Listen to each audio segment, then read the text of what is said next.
Good evening, welcome back. Cop. I'm Charlie Crowson. And I'm Chris Cellette. So, Chris Cellette. Charlie Crowson. Have you had a good day today? I've had an okay day today. It's been all right, you know. You had any dodgy fish sandwiches? No. No, okay, good. Good.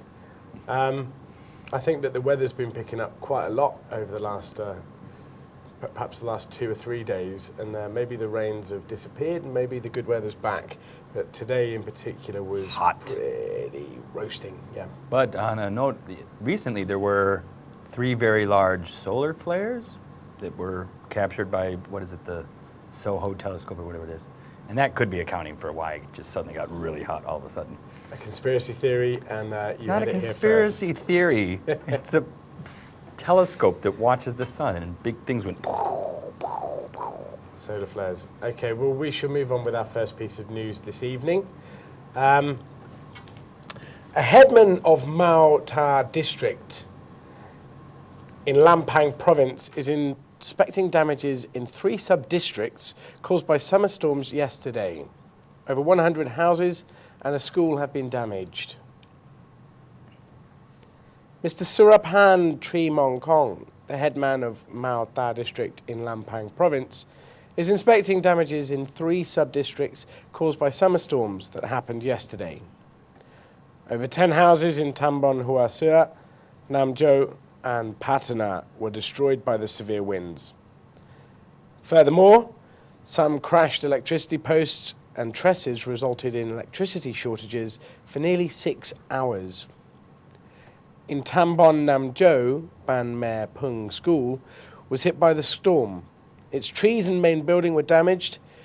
As new semester starts on May the 16th, 2013, school technicians are now in a rush to repair the damages. Military officers from Surasak Montri Army Camp have been helping afflicted residents during their time of need. Ooh, that was a big storm. Where was that? When? I missed that storm. Maybe it happened over the weekend, possibly? Yeah, up in Mertau district, Lampang, wow. So up in the north. Oh, way up there, that's why. Wow, it took some stuff out, didn't it? Look at that. You ever get storms like that back in England? They just take trees right out of the ground? No, I believe not. I think that Thailand is quite a special place for storms, because I have a tree in my garden and it's managed to give me quite a bit of extra gardening over the last month, which has upset me, but it's perhaps put me in shape. Bit of gardening. Sweeping up dead leaves is not going to get you in shape. That's... you keep telling yourself that. I mean, they say that, you know... Gardening is the new gym. Gardening is the new gym. So what story have you got for us? Our story of tonight is also continuing on storm damages as well. Storms had hit houses and Bo Si Pongke Witiasun School in Tambon Buaban of Galasin province 2 weeks ago, but the school was unoccupied at the time. Today is the first day of school, and students are using the canteen and the undamaged buildings to conduct classes. Back on May 3rd, 2013, a summer storm hit houses in the Po Si Pongke Witiasun School in Tambon Buaban of the Galasin province. Po Si Pongke Witiasun School got a huge impact on its buildings and supplies, and there was a great amount of damage caused to a majority of the buildings. The school principal has reported that the damage to the local administration and the Ministry of Education already. But as of today, and today being the first day of the new school year, the damaged school buildings have not yet been repaired. Students are using the canteen area and undamaged school buildings to conduct classes and hold activities. The school principals and teachers are begging officials from the local administration as well as members of the Ministry of Education to help them with the reservation as soon as possible so that students can get back to learning as they normally would. And you can see right there. That's... Well, schools are opening, and it's been a very unfortunate time to have big storms that have put a lot of irreparable damage on schools. It's not just the repair time, but also the budget that needs to be put into repairing these schools and having people available to prepare them. It's sad. Those kids, you know, they come all that way to go there and learn, and then they don't have much of a school left at all. That's kind of a nice looking school there too. It would have been looks sort of like you're at camp a bit, you know. Yeah, it's got a very wooden sort of. You know, they're not laying huge amounts of mortar. It doesn't appear to be like 3 stories tall, so there's probably no real excuse for the local administration taking their sweet time on getting repairs to a school like that, especially for those kids. They're just trying to get back to school and learn. Well, good luck to them, and I hope that they manage to sort all the schools out in preparation for tomorrow when the school children will be back at school. Officially back at school. Officially back at school. We'll move on to our third story now. The president of Thailand's Teacher Development Association objects to the policy of Office of Basic Education Commission merging smaller schools with larger schools because Thailand's education system is not ready for it yet. Professor Tira Rucharun, the president of Thailand's Teacher Development Association, objects to the policy of the Office of Basic Education Commission to merge small schools with bigger ones. The policy conducts schools with lower than 60 students to merge with bigger schools nearby. After the policy was put forward, many criticisms arose from educational sectors. Primarily, the president of Thailand's Teacher Development Association indicated Thailand's education system is not ready to do so. The president of Thailand's Teacher Development Association also added that the small schools merging policy is not new. It had been done for a long time, but it has failed each time. There are many factors to building educational efficiency, not just the size of the school. For example, learning potentials, school management, and learning psychologies. Putting little schools into big schools. Possibly a good idea. I think that there's scope for adding small schools to larger schools, in particular in Korat city centre, perhaps just to cut down on traffic. But might help. But smaller schools have a certain boutique aspect.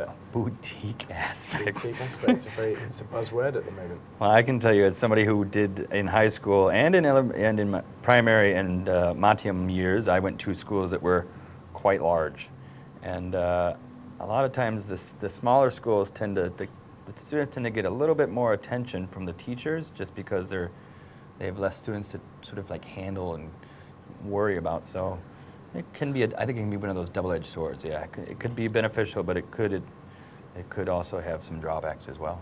Absolutely, and perhaps it's a matter of consolidating education systems, and putting a lot more students in one school could help with cutting down on educational costs for the government. So it depends on private and governmental. But we don't want any more schools merging with Anuban or Saranari Vidya because the traffic right there is already bad enough. Absolutely.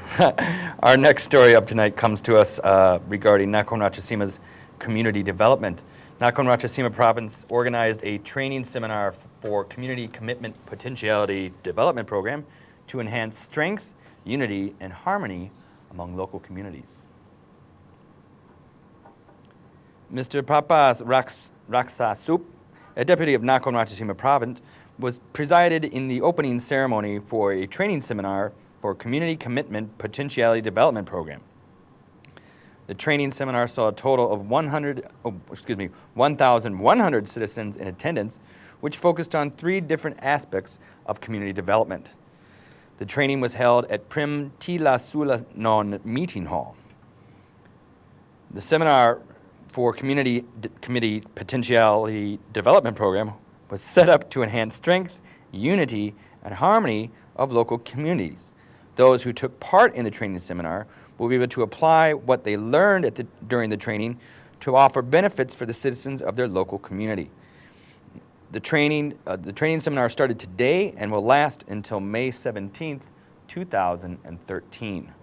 Looking to enhance strength, unity, and harmony among local communities.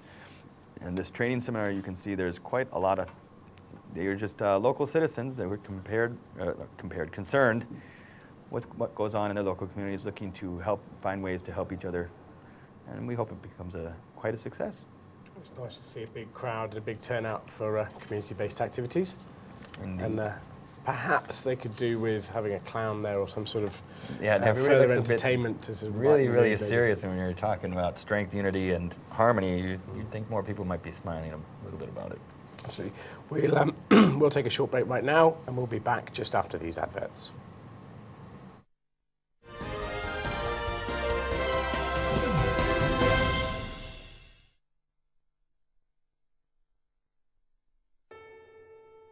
คุณรู้ไหมว่าเราอยากได้อะไร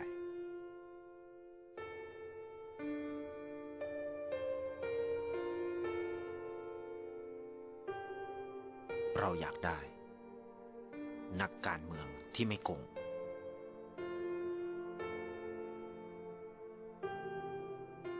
ไม่เอาเงินภาษีเงินของประชาชนไปเป็นของตัวเอง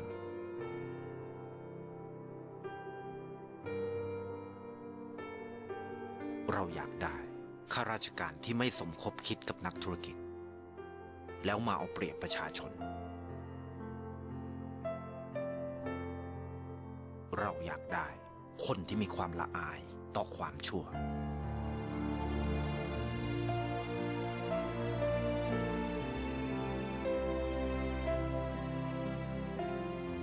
เราผิดที่เคยยอมรับและนิ่งเฉย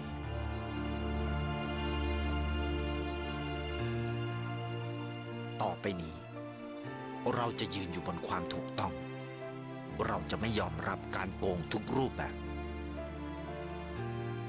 เราจะจับตาดูผู้คุณและเราจะลุกขึ้นมาต่อต้านการโกงเพราะมันเป็นหน้าที่ของคนไทยทุกคน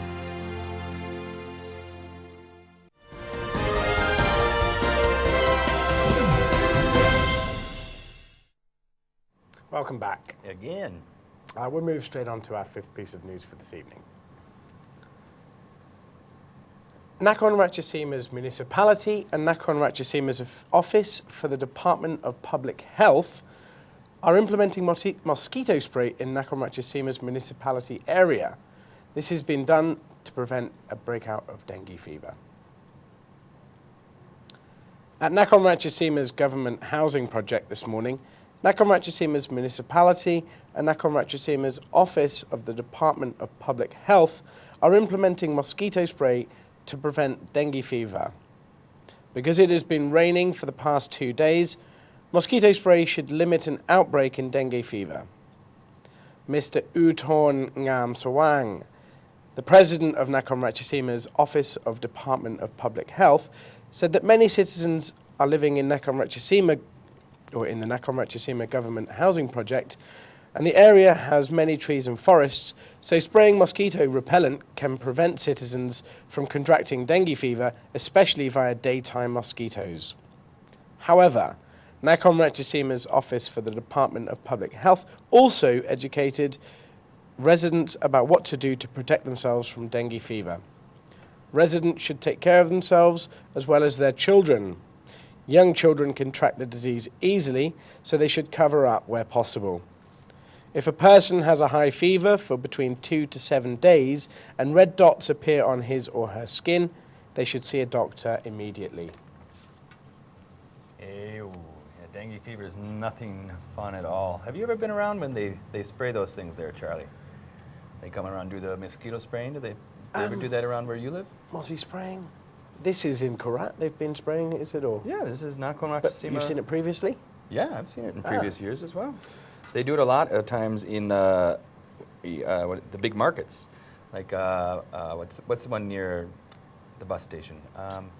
Saranakon Market. They will often do big coming through and spraying. Funny, you've never seen that. No. They do it around the moats, right around Pratu P, Pratu Ponsan. So this is if you're planning a trip abroad, perhaps planning a trip to Burma or Cambodia or maybe even Malaysia, you could just go around with a big bag and catch up the Mozzie. Catch a Mozzie bunch of spray. mozzies. Can they catch the Mozzie spray and perhaps save it? Because it's getting dear now. Yeah. It's getting not more fun to get expensive. dengue, so yeah, watch out for those mozzies. It's the ones in the evening, I believe, are usually the carriers. The early morning and the evening ones. What have you heard? Well, I know that dengue fever can be passed on in the daytime, which is why it's slightly more difficult to prepare for, because at least with other mosquitoes, perhaps it's easier just to cover your legs at dusk and dawn. So certainly look out for the signs, and those signs again are a high fever for 2 to 7 days and red dots appearing on your skin. Those red dots consult a doctor immediately. Are the big clue. The red dots are definitely the big clue. Indeed. When you see them appearing on your body, it's kind of scary. If you've ever had it, you know it's not fun. Our next piece tonight comes to us from Lam Tekong Dam in Nakhon Ratchasima province. The Nakhon Ratchasima's governor recently discussed the current water situation at Lam Tekong Dam. The dam might only be able to supply water until the end of this month. Officials are hopeful that the rains will come soon and relieve some pressure on the current water crisis. KCTV News correspondents were on the scene regarding the recent water situation at Lam Tekong Dam. The dam is reportedly running out of water and can only supply water to Nakhon Ratchasima province until the end of this month. The situation has reached a crisis point. Dr. Winai Bua Pradit, Nakhon Ratchasima's governor, said that since the province has been facing a drought problem for several months, all 4 major dams in the province have reached critically low levels of water. Currently, Lam Tekong Dam has only 72 million cubic meters, or sits at 23% of its capacity. If it does not rain in the next few weeks, the province might be facing